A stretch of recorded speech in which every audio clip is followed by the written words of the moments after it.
My name is Jenny. I'm a 27-year-old nurse and currently pregnant. There's still time before my maternity leave, so I'm working hard despite feeling exhausted. My husband, Trace, is 35 and works as a clerk in the same hospital. Our first encounter was when he approached me during a break at work. He's a gentleman, always offering kind words when I'm worn out from night shifts. Gradually, we were drawn to each other and started dating. Not long after, we began living together. Although he's older, Trace looks younger than his age. I used to mind the age difference, but it quickly ceased to bother me. When we talk, I never feel the age gap, which makes it very comfortable. 2 years into our relationship, we discovered I was pregnant, leading to our marriage. The sequence may seem unusual, but I'm happy to be expecting a child with the man I love. We occasionally visit my parents' home. Since our apartment is close to my childhood home, we often dine together. Dinner with my parents and us is enjoyable, but there's something that concerns me. That concern is my younger sister, Daniela. Daniela, 1 year my junior at 26, works in the apparel industry, seemingly part-time. Her earnings are too modest for living alone to be practical. Thus, she still resides at our parents' home. I don't mind her being there, but her behavior is troubling. You're here again. Whenever we visit, she's almost always home. It's curious how often she's there, considering she's supposed to be working. Welcome, brother-in-law. Before speaking to me, she invariably greets my husband first. Hello. She interacts with him a little too closely for comfort. Even if they're now family, it's not how one should behave with their sister's husband. Hey, that's too close. He might not like it, so stop. Despite my warnings, Daniela doesn't back off. Come on, we're family. It's fine. She ignores me and pulls my husband into the house by his arm. It's irritating that he doesn't seem entirely displeased. I wish he'd push her away, considering his pregnant wife. But led by my sister, he just goes along. Welcome back. Hungry, right? Shall we go out for dinner? I'll come too. Whenever we plan to eat out, she insists on joining us. I'd like to have some time to discuss the future, but Daniela lacks such consideration. Daniela, come with us. It disappoints me that my husband encourages her. We're having a child and planning a wedding, yet we haven't discussed the ceremony. Ideally, we'd marry before my belly grows too big, but the delay is causing me stress. If only Daniela could be a bit more thoughtful. Seeing my husband and sister chatting amicably makes me feel lonely. Later, when I'm on night duty, my husband began going out. Off to work, then. Are you going somewhere? Going out for dinner. There's a certain coldness to his responses lately, compared to before. Meals have become solitary events at home, probably because he's bored. I decided not to probe any further. However, my husband's behavior has started to feel distinctly off. Could you please not look at your mobile phone during meals? Lately, he never seems to let go of his mobile phone. It's a noticeable change since he wasn't much into his phone before. He angles the screen away from me and hides it whenever I walk by. Watching him engrossed in his phone, I've grown suspicious. One day, amidst my growing disgust, I was working while he had the day off. After finishing my shift, I thought of picking up some sweets for us and took a different route home. That's when I spotted a familiar figure. Is that Daniela? It was my sister, on a path she doesn't normally take. Curious why she was there, I was about to call out to her when... Sorry to keep you waiting. She was looking in the direction of a familiar voice, and I instinctively hid. Geez, I've been waiting. It was my husband she was meeting up with. They walked hand in hand like a couple into a nearby restaurant. Shocked, I was frozen in place for a while, sweating profusely and unable to comprehend what was happening. From that day, I was determined to peek inside the mobile phone he was so intently focused on.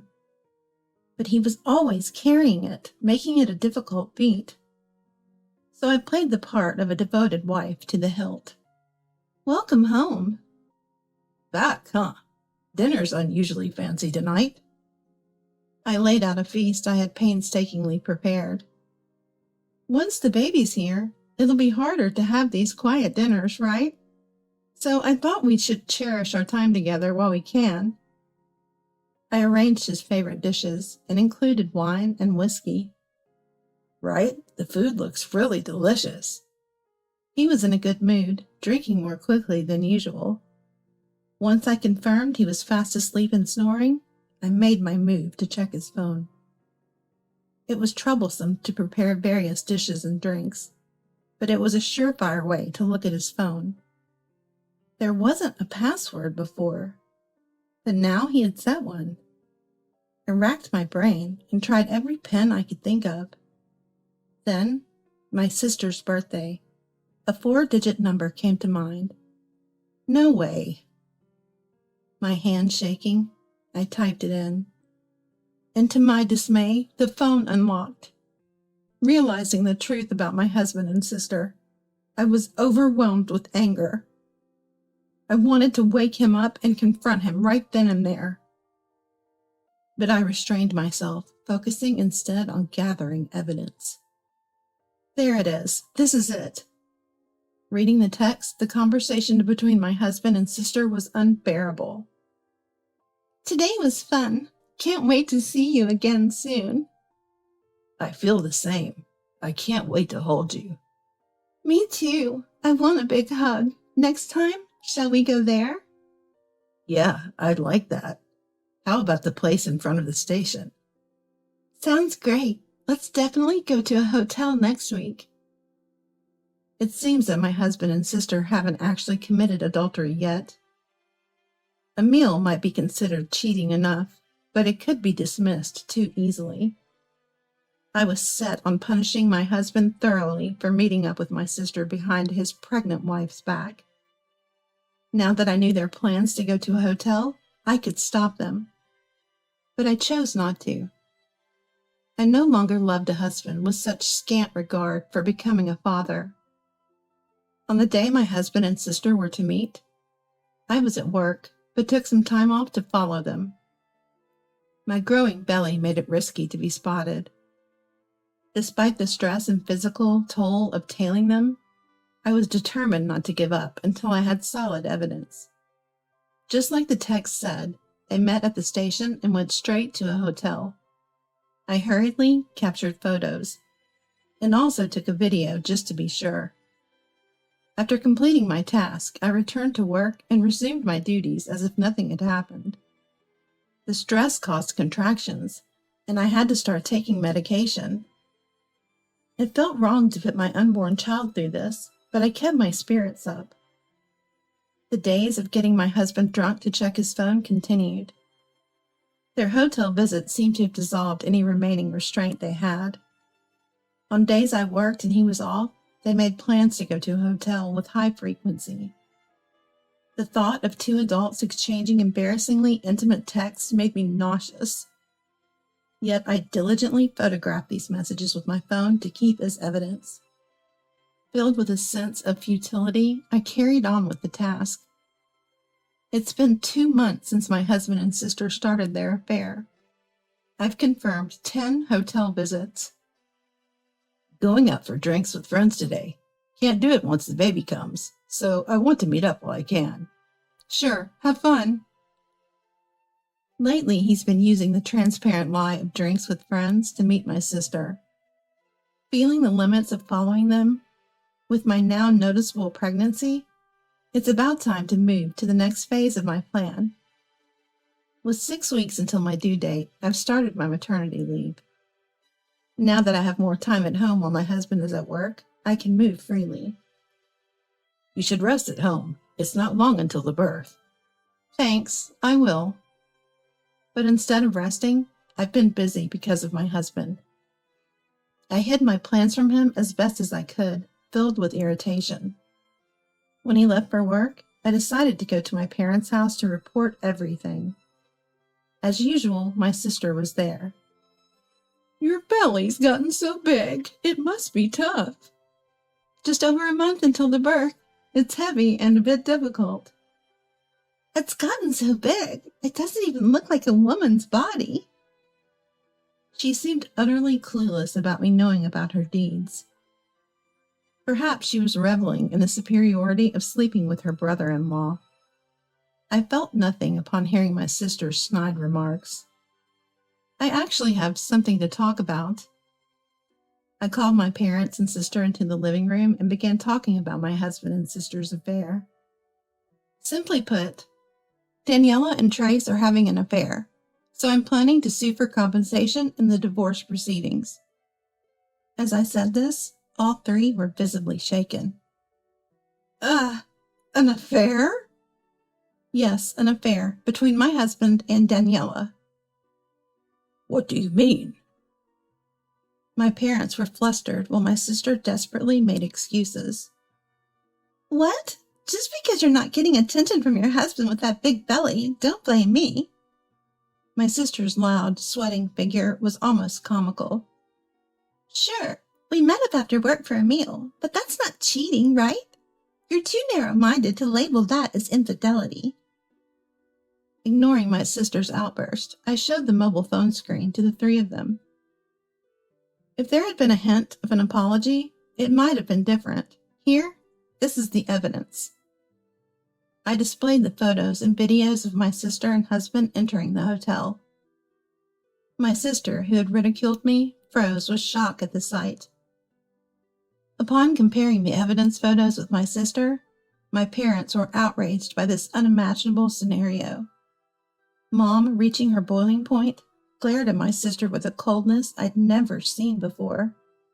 Overwhelmed by the pressure, my sister pleaded, Mom, listen! What on earth have you done? I just went along because he wanted to meet. I'm the victim here. I was disgusted by my sister's self-centeredness. I also showed the text where my sister and husband first made the hotel arrangement.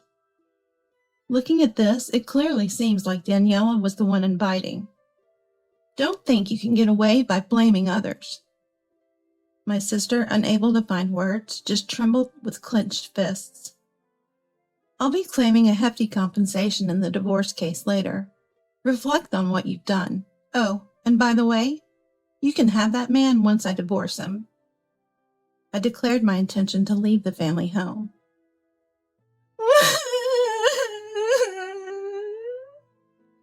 My sister broke down crying. It was pathetic to cry over her own misdeeds. Hey, Mom, listen. Jenny, I'll drive you home. Let's forget about that fool. I'm worried, so I'll go too. Without a second glance at my sobbing sister, I got into Dad's car, but then an idea struck me.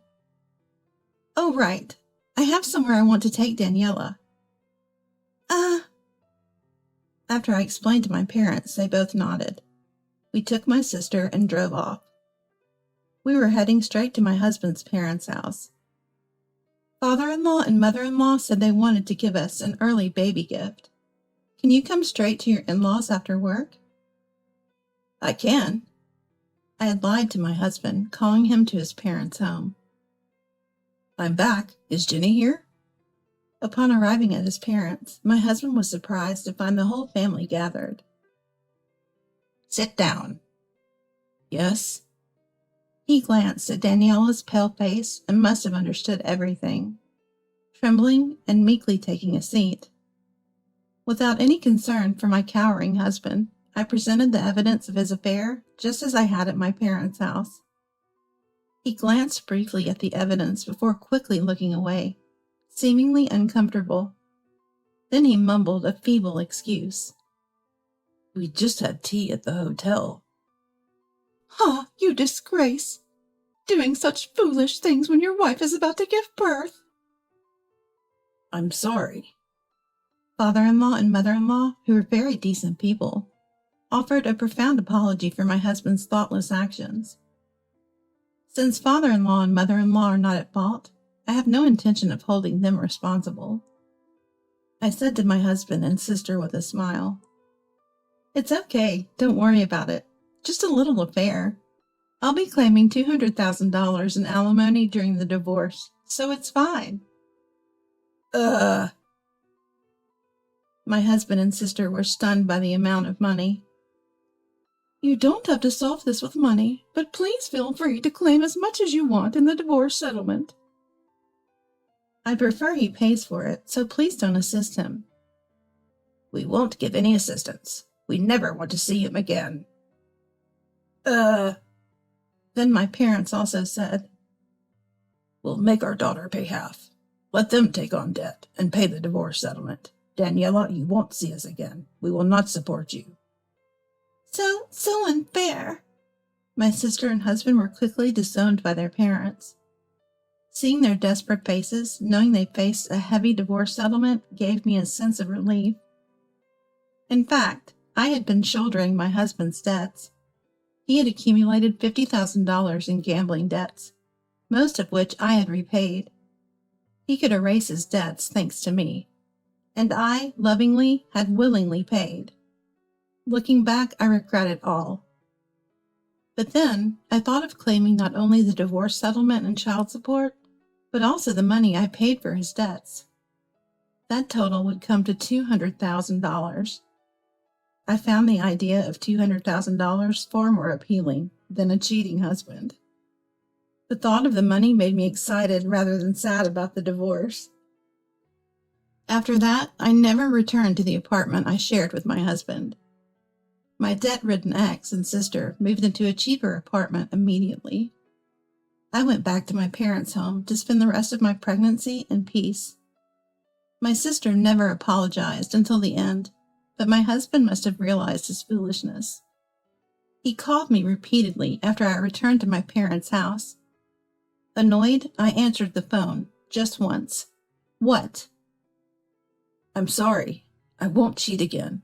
Please drop the divorce and claim for alimony." "I won't stop, no matter how much you regret it. I can't love or meet a man who slept with his sister-in-law again. If you don't agree to the divorce and alimony, I'll consult with your workplace." "Please don't do that." "Well, just follow whatever the lawyer says. I'm busy with childbirth, so don't contact me again." "Wait, if it stays like this, everyone at work will know about the divorce." "If you agree to the divorce and pay the alimony, I might as well quit my job. Think carefully about your future." With that, I hung up. I consulted with a lawyer and filed for divorce and a claim for alimony. My husband, well regarded at work, immediately agreed to the divorce and the payment of the claimed $200,000. My ex-husband and sister moved to a cheaper apartment filled with debts. With nowhere else to go and no one else to rely on, they had to support each other. My ex-husband did part-time day jobs on his days off to pay off debts and lived barely making ends meet. My sister quit her part-time job in the apparel industry and now works in the nightlife industry. My ex-husband still wears his wedding ring, pretending at work that he isn't divorced. "People say your husband talks happily about the baby being born." Yeah. I agreed to the conversation with my colleague nonchalantly, as I had to get the alimony. If he was so keen on maintaining his facade, he shouldn't have cheated. I don't care if he continues to lie in the future. As for me, I gave birth to a healthy boy on the due date. He looks just like me. The overwhelming love made me cry. Without a father, I resolved to raise him well on my own.